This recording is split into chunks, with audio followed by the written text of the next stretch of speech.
Thank you. You already got your introduction, so we can skip that part. But engineer turned entrepreneur turned investor, that gives you a nice mix of experiences to talk about this topic, which is entrepreneurship à l'européenne. And I've been thinking about this in preparation for the session, and I don't actually know what that means. I don't know if there is a typical European entrepreneur at all. As far as I'm concerned, entrepreneurs are pretty much the same everywhere I go. It's mostly the environment around them that changes. You know, the other elements, the capital that's available, the infrastructure that they have, the policymakers that they have. Do you agree with that statement? So I have a dilemma now. I'm thinking whether I should behave like a politician and say what I want to say, or answer your question. Because a lot of the things that were said here in the last sessions, either struck a nerve, positive or negative with me. So if you promise me that you let me talk about it later, I'll answer your question. All right. I think there is a very specific type of European entrepreneur, for better or worse. Most of the European entrepreneurship is around solving business issues, much more than solving basic technical issues.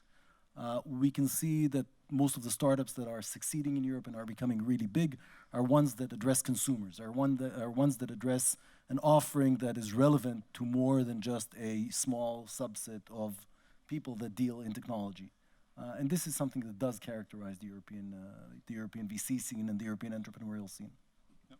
At the same time, the pessimists or the negativists will say that Europe has been lagging behind. If you look at the devices that we use, the social networks, the search engines, they're not typically European made. Have we been falling behind in the last decade or so, or not? Now I can go on my rant. Go. No, I think that Europe is lagging behind in some respects, and in some respects it's been amazing. I mean, the availability of digital services in Europe has been great.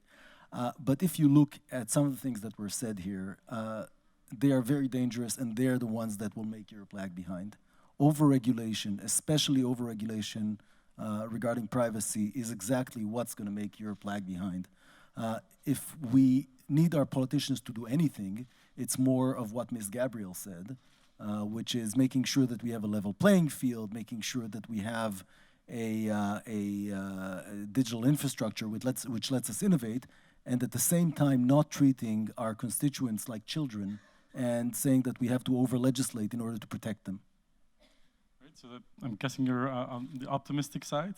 The theme for today is optimism and courage. I'm very optimistic. I just think that we have to be very careful at how we manage the next few years, how we manage the access to technology, how we manage the access to data, to make sure that we are not too restrictive and we are not killing our innovation. Do you have any specific feedback for the policymakers in the room on what they can change or what they cannot touch to make sure that entrepreneurs can thrive everywhere in Europe, not just in the mature ecosystem, but everywhere? Change the availability of digital infrastructure around Europe. The legislation that was passed around roaming laws, for example, is great. Increase the access to technological education. Make that education ubiquitous around Europe. Make sure that innovation gets to the furthest reaches of Europe, because I very much agree with what Yossi said here before, which is that innovation or the new Europe will come from the edges of Europe rather than from the center of Europe. So let's make sure that people there have the availability to capital, have the availability to technology, have the availability to education in order to let them innovate. And let's make sure that we don't have artificial barriers to innovation, such as some of the barriers that were proposed here. That's the geographical side of things. Do you also think there are certain sectors in Europe where we have an edge or we can develop an edge in?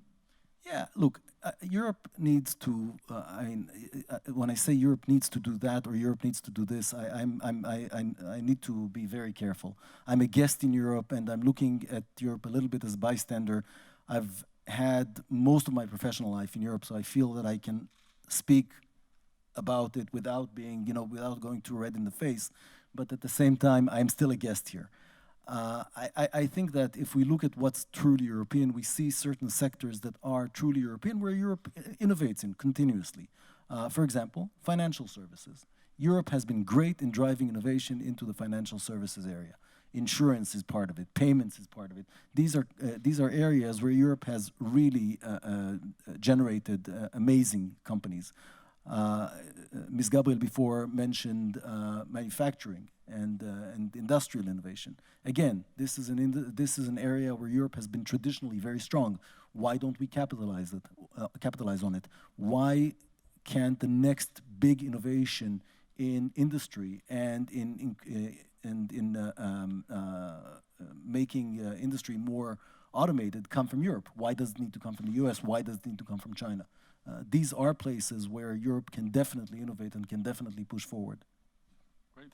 You're an investor, so on the aspect of capital, you just heard Ms. Gabriel say that they're going to at least plan to increase the funding going to innovative SMEs, but also to investment funds in Europe by quite a lot. What do you think of those plans? I think it's great, you know. No, seriously, I think that capital needs to be deployed by professionals. Venture capital, for better or worse, is a profession. It's a profession that is acquired over a very long time. It's not something you learn in school. It's not a theory. It's something that you need to fail in a lot, and then you succeed. John Doerr once said that, John Doerr from Kleiner Perkins once said that it takes 10 years to train a venture capitalist. It costs $100 million, and there's 10% chance of success. And then Felda Haldimun, the founder of Bessemer, said that yes, but since he said that, the numbers have increased tenfold. So it costs $1 billion, and the chances of success have not increased in parallel. I think that we have become professionals in this industry. We, the venture capitalists around Europe, have become professionals over a long period of time, over a lot of failures and a lot of successes. Letting us or organizations like us deploy capital on behalf of the sovereign in order to drive specific goals is the right way to go. I don't think that having direct investment by governments would, as an alternative, would be the right thing to do. Now, in my conversations with entrepreneurs over the years, capital has always been a topic, policy has always been a topic, but it's never been the biggest one, at least not in the last decade. Most of the conversations are about talent. How can we attract the right talent from abroad or domestically? How can we train them? How can we reskill people? And how can we retain them? So I'd love from your investor standpoint, because you've invested in a lot of places. So what's your opinion on this? How can we attract people and how can we retain them? First of all, make it interesting for them. Drive down legislation that is putting up barriers for innovation. You know, I don't want to pick on any specific country, but since I've been living in Germany for the past 10 years, for example, cut down on the regulation that's affecting the ability of companies of small companies to innovate and do it in a sustainable fashion. And there are ample examples for this. So this is one thing that governments can do in order to promote innovation and sustain and keep people in them. You need to give people the chance to innovate, and you need to give them the chance to make money and get rich, because at the end of the day, people are in this game, yes, because they want to innovate, yes, because they want to shape the world, but at the end of the day, they want to make money. And if you cannot give them a viable way for them to make money without being crooks, they will not stay. And we can look at several examples of countries that are failing because of that. I'm going to stay on this topic a little bit longer because we met for the first time 3 weeks ago in Berlin in person. And we talked a lot about talent mobility, immigration, and how much it matters for entrepreneurs that there are easy ways to get foreign talent on board, either as entrepreneurs or as employees. No, you know, I've spoken very publicly about my beliefs regarding immigration. I think that immigration is the most important phenomena that we are enjoying from, benefiting from, or facing right now. I think that generally immigrants tend to be more innovative. They don't have a safety net that they can fall on. There's no mother and father that you can go to and say, oh, Dad, buy me an apartment, but they have to do it themselves. And when you have to do it yourself, you tend to innovate. You know, a German engineer always has the option to go and work for Siemens. A Polish engineer, much less so. A Bulgarian engineer, even less so. So they tend to innovate more. They tend to create their own companies, and this is great. This is what drives the economy. If they create it in their countries, it's great, and if there's no access to capital in their countries or no sufficient access to capital in their countries, then the mobility of people, the fact that they can go from one country to another, still benefits us as a society and benefits Europe as a whole. do you follow very closely what happens here in Brussels when it comes to everything like digital single market or the new funding mechanisms? I try. Uh, You're asking? Do you follow it closely? Do you think you need to? Do you think investors around Europe should be more attentive to it? It's a good question.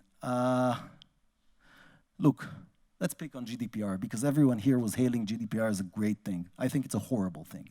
I think it's a horrible thing. Thank you.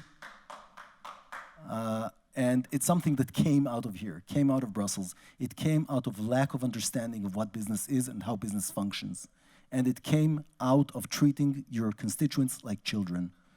And these are the things that we should follow closely. You know, just to finish the point, because I'm making a point which is controversial, and I want to explain why I'm saying it.